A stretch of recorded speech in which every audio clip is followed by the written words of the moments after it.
I don't know about you, but shopping for groceries has always been a bit of a challenge, really. You see, back in the day, it was very difficult to be sure of what kind of quality you were purchasing, you see. So you'd go down to your supermarket, and you wouldn't quite know the good stuff from the rubbish stuff, you see. And you go, for example, you go into the fruit section, and there'd be all sorts of, fearsome middle-aged women, prodding your raspberries, or bouncing melons off the floor, to try and ascertain what was good and what wasn't, you see. Similarly, you went down your meat aisle, and there'd be the whole other posse of middle-aged fearsome women, grabbing your sausages and giving them a good squeeze, just to see what was quality and what wasn't, So it was all very stressful, really, buying groceries, you see. Anyway, fortunately, our supermarkets are very, very good at listening to, the needs of their customers, like me. They've taken all the heat out of that particular situation, because now what they do, you see, is they employ experts to choose the produce for us, you see. And that's how we know, you see, it's a guarantee of quality.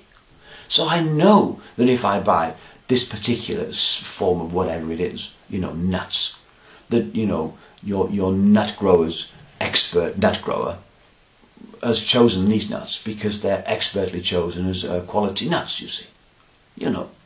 And that works really well. So, you go around your fruit, it's all grower's choice, blah, blah, blah, grower's choice bananas, grower's choice oranges, whatever. So we know that the grower, you see, has taken all the sting out of the dilemma of finding quality, And similarly with the butchers down the meat aisle, it's all butcher's choice this, butcher's choice that, butcher's choice chipolatas, So you think, oh, that's right, if butcher's choice it must be good, you see. And I've really enjoyed this, and it's taken a lot of the pressure, you see, off your grocery shopping, you see. And clearly this whole kind of dynamic has taken off, So they're now employing experts in all sorts of areas to ensure that we're getting exactly the kind of quality that we need, you see, with none of the fretting about it beforehand, you see. Anyway, so fortunately I've noticed they've done this now in the area of hemorrhoid suppositories. So we can rest assured that our hemorrhoid suppositories have been chosen by an expert colorectal surgeon, you see. And that's how we know that we're getting the top drawer bumhole bullets to soothe our, itchy aggravations in the downstairs department, you see. Now, in my local supermarket, there are two particular types of hemorrhoid suppositories. There's your bumhole botherer's bargain bucket, which is sort of the cheaper end. But I don't go for those. What I've gone for is the top of the end market, which I've got to show you here. You see this? That's my choice. In hemorrhoid suppositories are the pile prodder's preference, and that way I know I'm getting top drawer quality in the bumhole department.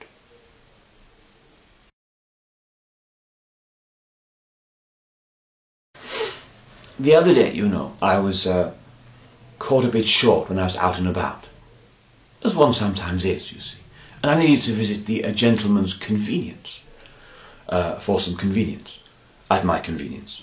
It was convenient. Anyway, so I got in the room, that's what it was, and I got into a cubicle, you see, to, attend to my needs. And I'm sat there, minding my own business, both literally and metaphorically. Anyway, and then some person, I assume a gentleman, entered the next cubicle to me, you see. I thought, all right, bloke in the next cubicle, whatever. I shall carry on concentrating on what I'm doing, anyway. And I hear this, you see.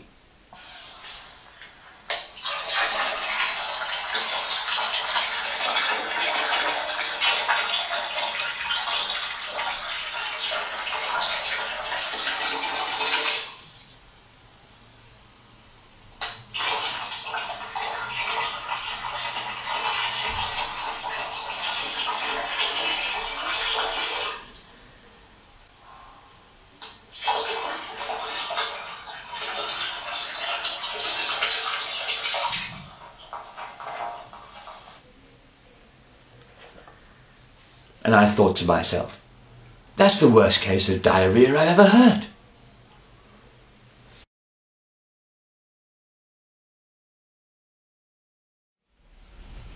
have a friend called Guinevere, you know. She's a lady of a certain age. Nice lady, you know. But slightly vain, you see. She's very worried about wrinkles and her appearance and stuff. Anyway, so she said to me, she said, you go. She said, I'm going for a bit of treatment, you see, on my facial business. I said, well, how's that work? She said, well, I'm going for a botulinum toxin injection, you see, into my face. I said, well, what will that do? She said, well, it gets rid of your wrinkles, you know, make your lips more pouty and your eyebrows more bulgy, so you're not wrinkly, you look younger, you see. I thought it was a very bad idea. Anyway, so she went off, you see, and she visited the chap for her botulinum toxin injection, you see. And she had various, you know, facial bit and in her top lip, you see.